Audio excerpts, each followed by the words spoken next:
In the not too distant past, in the year of 2012, the local residents of Manchester would wake up to one of the most horrific and shocking, unprovoked and unexplained murders, with a killer who would brand himself as a psychopath who would do almost anything he could in his power to stay as close to the crime scene as he possibly could. And with that being said, let's get into it, shall we?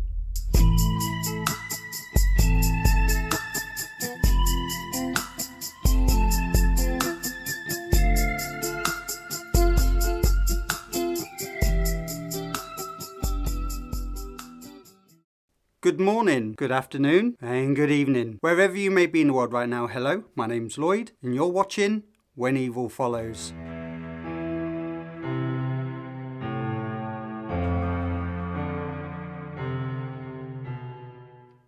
Today's case takes us to the city of Manchester, one of England's better known cities. It's the third largest city within the UK, with an undeniable rich industrial past. In fact, Manchester is the birthplace of the Industrial Revolution. Manchester is also the home of the world's longest running TV soap, Coronation Street, and of course is home to one of the world's most successful football teams of all time, Manchester United.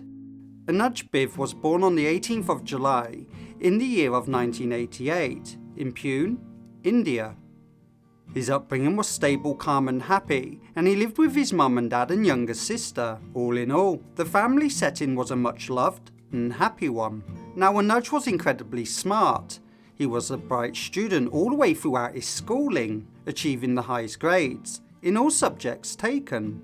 He loved his education and playing sports, and school really was the main place he was known to thrive. After school he went on to university, achieving all he set out to do, finally walking away with a degree and a strong thirst and need to continue studying. And by the age of 20, Anuj started to enjoy the idea of continuing his education in a completely different country, all backed up with the love of meeting new friends, exploring new lands and learning about different cultures. And after doing much research online and conversations with his family, Anuj found the perfect university to continue his studies in microelectronics at Lancaster in England.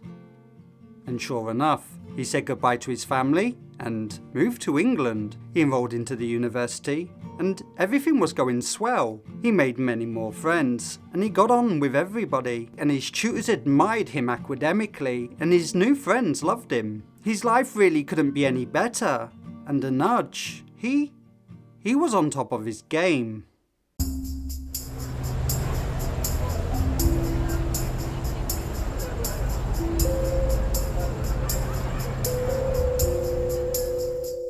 It was nearing the Christmas holiday season in December when the university was getting ready to close its doors for the seasonal holiday, and it was simply too expensive for Anuj to return back to India, and so he began looking at a temporary getaway accommodation at a much more affordable price, then catching a plane to India and then a return flight back to England after the holiday season. And so he and some university friends decided to spend Christmas in good old Manchester. A perfect opportunity to explore, do a little bit of shopping and learn a little bit more about English culture. And so they found a cute bed and breakfast in Manchester and they all shared the accommodation. This made sense to them as it cut the cost down of living throughout the season holiday. Now the students were really excited about being in Manchester. They couldn't sleep and so they decided to explore the city centre and pull an all-nighter and then hit the shops first thing in the morning during the Boxing Day sales. It was around 1 AM in the morning when Anuj and his two university friends began walking from their bed and breakfast where they were staying in Salford and headed towards the city centre, which was a mere 2 to 3 mile walk away.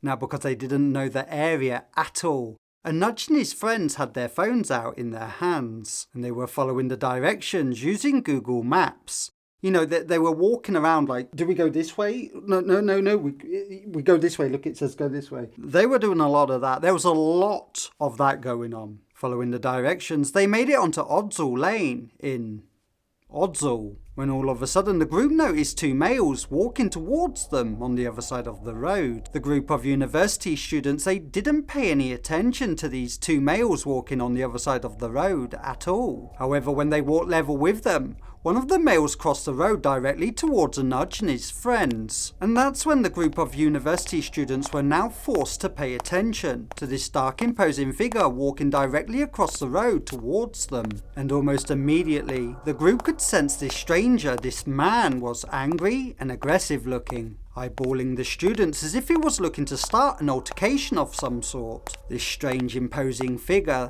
walked up to the group and demanded to know the time. What time is it? And that's when one of the group members kindly informed this stranger that it was approaching 1:32 AM in the morning. And that's when this strange man continued to just stand there, giving the university group a mean and menacing threatening stare. He then puts his hand into his pocket, and just moments later, he pulls out a handgun.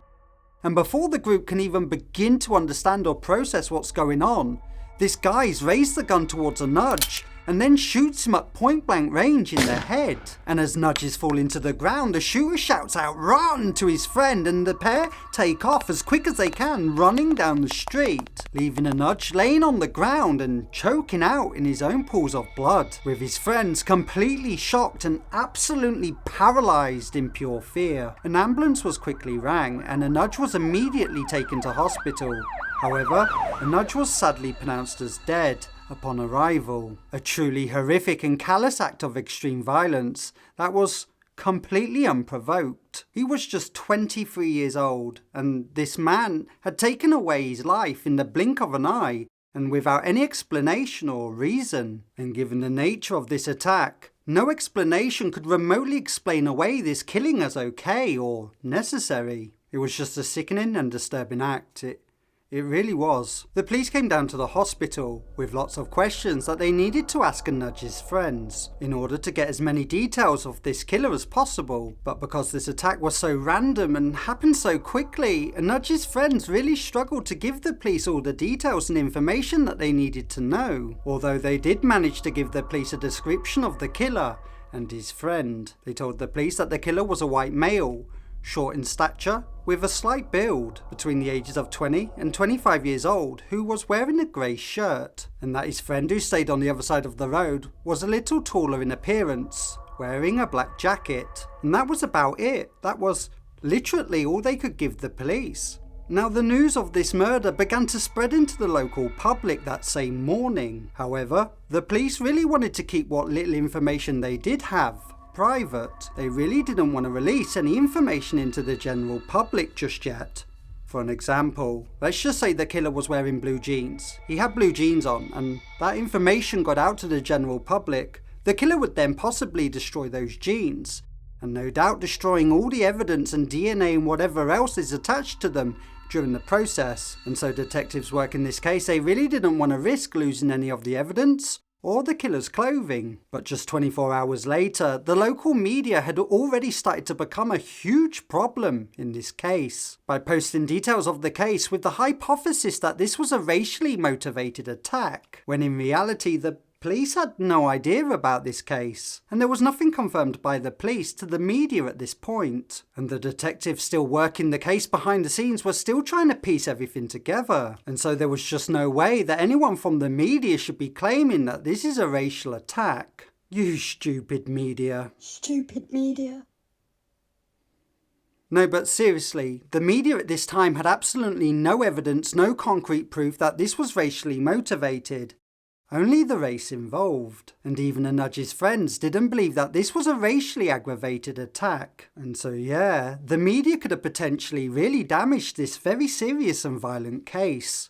However, the police were leaning towards a different direction anyway, and that this was actually a violent crime of opportunity. And in the oncoming days ahead, all of Anuj's friends from university would begin posting their sincere Facebook messages expressing their loss and love for their forever friend. And unbelievably, that's exactly how Anuj's parents would actually find out that their beautiful son had been killed. Now, due to the time differences, the police tried to make contact with the parents, but for whatever reason they simply were unsuccessful in reaching them. Like, can you imagine that? Finding out that your beautiful son had been murdered by reading someone's Facebook status. That's just so unacceptable for any parent to find out that way. It's awful.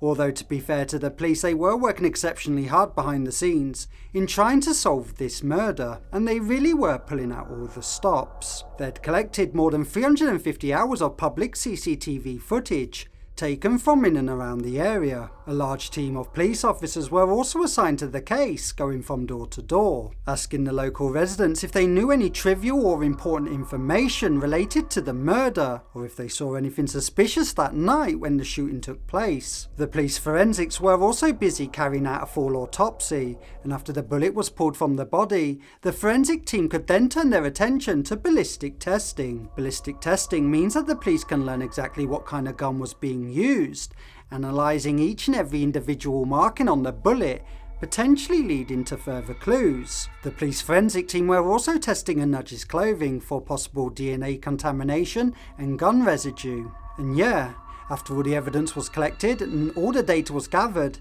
it took the police just 3 days to make an arrest. But not just one arrest. Oh no.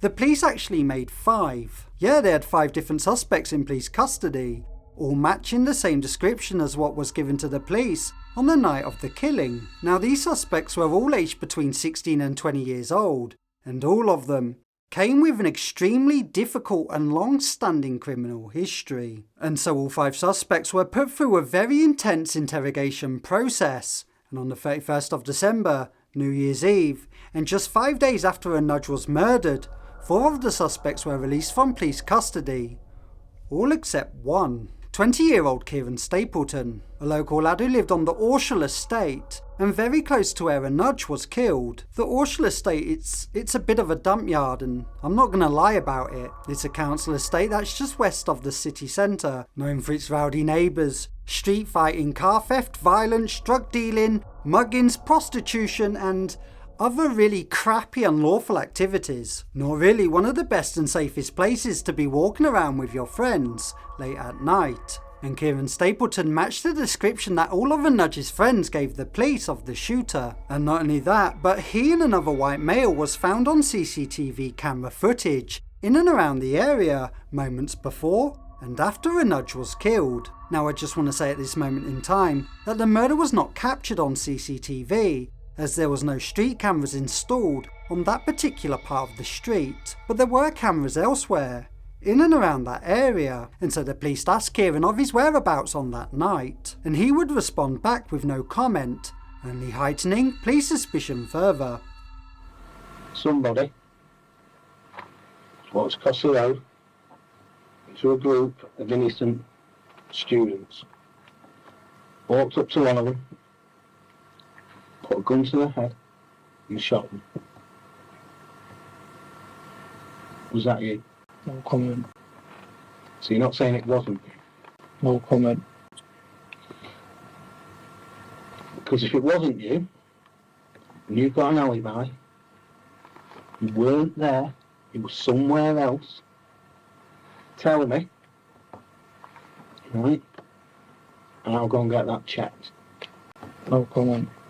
And even though the police believed that they had their man, there still wasn't enough supporting evidence to actually charge Kiaran with murder. However, the police didn't have to look too far for that supporting evidence to come to fruition, purely because one of the police officers noticed that Kiaran had recently had a new tattoo. Yeah, a fresh tattoo of a single tear on his face. And after the police did a little investigation into what this means, it's basically gang-related slang, meaning each tear tattooed upon one's face is symbolic for that one person they have murdered.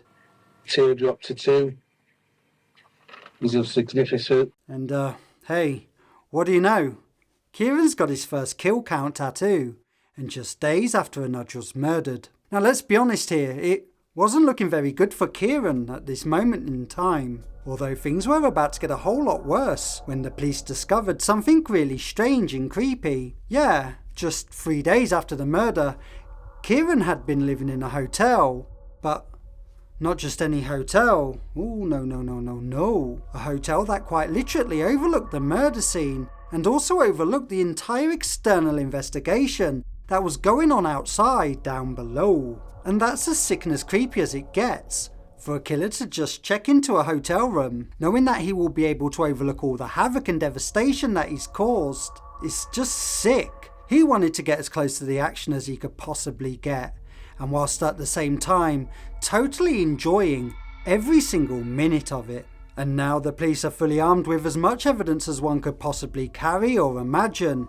Kiaran Stapleton was finally arrested and charged for the murder of Anuj Bidve. And it would be during further interrogation interviews, Kiaran would now realise that the game was up, and without hesitation he gave the police the name of the other person he was with the night of the murder, and that person was Ryan Holden. And straight away, right from the start of his interview, the police could tell that Ryan was completely and utterly terrified. He told the police that he dare not say anything to anyone because he was in fear for his life and his family's life, as Kiaran had many dangerous friends and contacts that had also been connected to various murders in previous years. And yeah, it didn't take the police too long to discover that Ryan was telling the truth. Kiaran was mixing with some seriously dangerous criminals. Ryan also told the police that night he was walking down the street with Kiaran. He had no idea that he was carrying a gun, and he had no idea what Kiaran was planning to do. And the only reason he ran down the street was because Kiaran told him to run, and that he himself was also terrified, and so he ran, as he didn't want to get shot either. And if Ryan is telling the truth, then he's not an accessory to murder, but more an eyewitness, if anything. So how do the police find out if Ryan is telling the truth or not? Well, after Kiaran had a criminal psychological evaluation, it came to light that the day before the murder, Kiaran had split up with his girlfriend and she had moved out of his flat. And 24 hours later, on Christmas Day, approximately 5 hours before the shooting, Kiaran found out that she had also been cheating on him with another man behind his back, strongly indicating that the hatred and anger and the desire to harm others was Kiaran's and Kiaran's alone. And after a long and lengthy 5-week court hearing, including 2 psychiatric assessments, Kiaran was tried in court as sane, and even though he would sit in the court each and every day, laughing at the victims' families, singing songs under his breath, shouting insults towards the judge, and even telling staff members in court to call him a psychopath, Kiaran Psychopath Stapleton was finally sentenced to serve 30 years behind bars at the Manchester prison Strangeways, without the possibility of parole, meaning he won't be released from prison until the year of 2042. And rightly so. Anuj Bidve was a loving son. He was a kind and gentle person who loved life, and he will be sadly missed. My thoughts and prayers are with his beautiful family. Rest in peace, Anuj.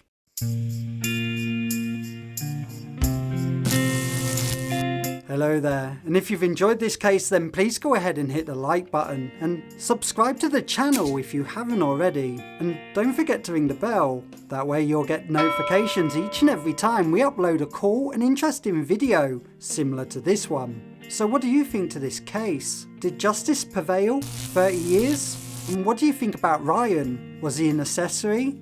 Or was he just a witness? Either way, let me know all your thoughts about this case in the comment section below. And with that being said, stay safe, do look after yourself, and I'll see you again the next time when evil follows. Bye.